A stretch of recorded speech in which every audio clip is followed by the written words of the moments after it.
시청자 여러분 안녕하십니까? 계속해서 뉴스데스크 충북입니다.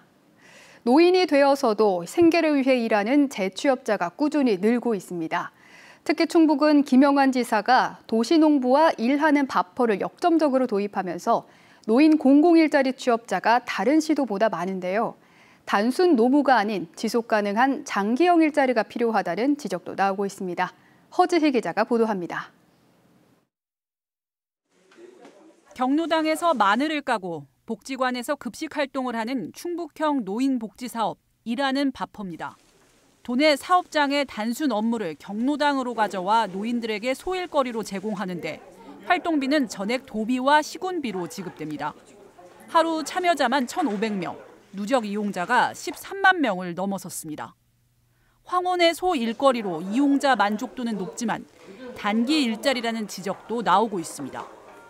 100% 도비 시비로 한다면, 세금으로 한다면 자격 요건을 큰 기업에는 주면은 안 되죠. 기업에서 사실 별로 달갑지는 않아요. 경로당까지 갖다 주고 갖다 오고 일에 능률이 있는 건 아니란 말이에요.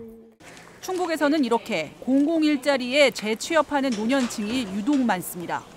재작년 노년층 재취업 일자리 가운데 49.7%로 절반을 차지했는데 전국 평균인 41.1%를 크게 웃돕니다. 한국은행 충북본부는 김영환 지사가 시행한 도시농부와 일하는 밥퍼 등이 고령층 고용에 무려 10%나 기여하고 있다고 분석했습니다. 반면 이들의 월 평균 소득은 88만 5천 원으로 전국 평균의 70%밖에 안 됐습니다. 구인 구직자의 눈높이가 상이한 일자리 미스매치가 노년층에서도 일어나고 있습니다. 왠지 자기보다 아랫사람으로 보고 좀 하대하는 게 있어서 좀 그런 게 좀 기분이 좀 안 좋았어요. 문제는 빨라지는 고령화 속도에 노년의 장기 일자리를 구하는 수요는 더 늘어날 거라는 겁니다. 전문가들은 단순한 일자리 늘리기에 국한하지 않는 지속 가능한 장기 일자리를 위한 유인책과 함께 노인 친화적인 안전한 일터 확보가 필요하다고 강조합니다. 3년 동안 지방세 세무조사를 면제해 준다든가 더 실제적인 조세 혜택을 준다든가 하면은 노인이 충분히 가서 할 수 있는 그런 일자리가 만들어지리라고 생각을 하고요. 또 향후 자립이 가능한 사회적 기업, 마을 기업의 확대도 필요하다고 제안했습니다. MBC 뉴스 허지입니다. 더불어민주당 친명계 최대 조직인 더민주 전국혁신회의가 청주에서 전국대회를 열었습니다. 더민주혁신회의는 오늘 청주 오스코에서 전국대회를 통해 김광희 의원과 김기표, 김문수 의원 등을 3기 상임대표단으로 선출하고 지도부를 출범했습니다.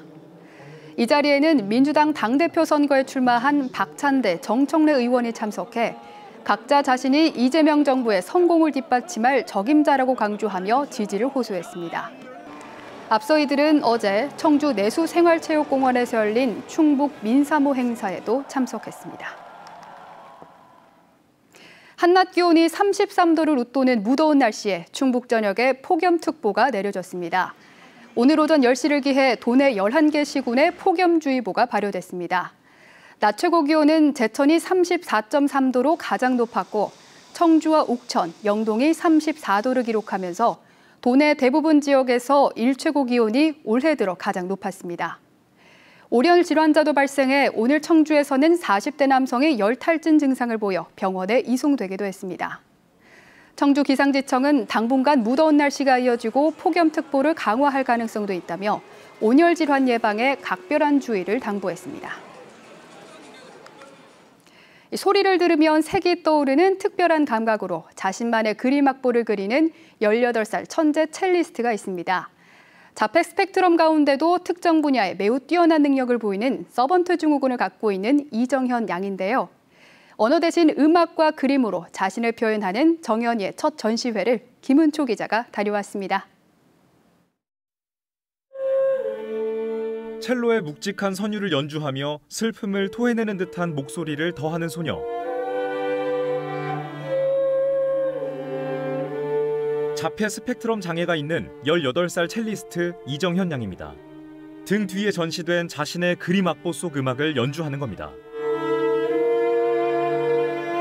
1차 세계대전 때 벌어진 학살 사건을 추모하기 위해 만들어진 이 곡을 듣고 정현이가 그린 그림에는 빨간색의 십자가가 있는 교회 건물도 보입니다.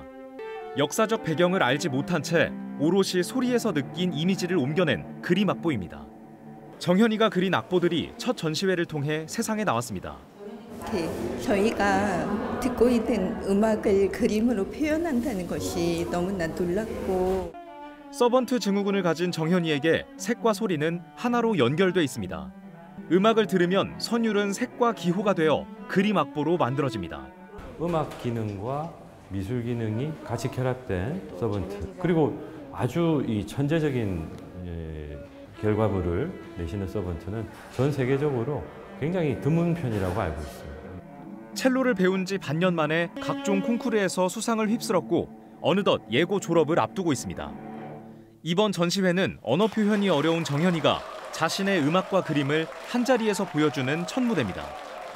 정현이가 언어적으로 자기 표현하는 데는 조금 어려움이 많은데 음악이나 미술을 통해서 끝없이 이렇게 표현하고 있어요. 그러니까 두루두루 잘 같이 어울려서 그렇게 사는 그런 이웃처럼 대해주셨으면 좋겠습니다. 정현이의 첫 개인전 음악을 그리다는 다음 달 2일까지 이어집니다. 많이 보세요. MBC 뉴스 김우초입니다. 10년 동안 의붓딸을 상습 폭행하고 학대한 40대 계부가 실형을 선고받았습니다. 청주지법 형사 5단독은 2018년 당시 12살이던 의붓딸이 상담교사에게 자해 시도 사실을 말했다는 이유로 폭행한 것을 비롯해 장기간 폭행과 학행을 일삼은 피고인에게 징역 1년 6개월형을 선고했습니다. 법원은 훈육이나 훈계 목적을 상실한 채 피해자를 무차별 폭행하는 등 죄질이 매우 좋지 않다며 이같이 판결했습니다. 함께 기소된 친모에 대해서는 친모 역시 가정폭력을 당하고 있어 적극적으로 제지하지 못한 점을 참작한다며 징역 1년 6개월에 집행유예 3년을 선고했습니다. 손도끼를 들고 고등학교를 찾아간 20대가 경찰에 붙잡혔습니다. 괴산경찰서는 지난 10일 증평의 한 고등학교 복도에서 손도끼를 들고 돌아다닌 20대 남성을 공중협박 혐의로 불구속 송치할 예정이라고 밝혔습니다. 당시 남성은 교사에게 제지를 받자 달아났고 이튿날 경찰에 붙잡혔습니다. 경찰 조사에서 이 남성은 학교 앞에서 학생들이 자신에게 욕을 해서 겁을 주려고 했다고 진술한 것으로 전해졌습니다. 이재명 정부의 첫 국가정보원 2차장에 충북 영동 출신 김호홍 전 국정원 대북전략단장이 임명됐습니다. 김호홍 신임 2차장은 영동에서 태어나 경북대 행정학과를 졸업하고 국정원에서 20여 년간 근무했으며 국가안보전략연구원 신안보연구센터장 등을 역임했습니다. 김대중 정부 때에는 남북 화해 협력을 이끈 임동원 당시 국정원장의 비서실장을 맡기도 했습니다. 충청북도 소상공인 육성자금 570억 원이 다음 달 1일부터 지원됩니다. 소상공인 대출이자의 2%를 지원하는 저리 정책 자금으로 업체당 최대 7천만 원, 착한 가격 업소는 1억 원까지 신청할 수 있습니다. 지금까지 충북 소식 전해드렸습니다. 고맙습니다.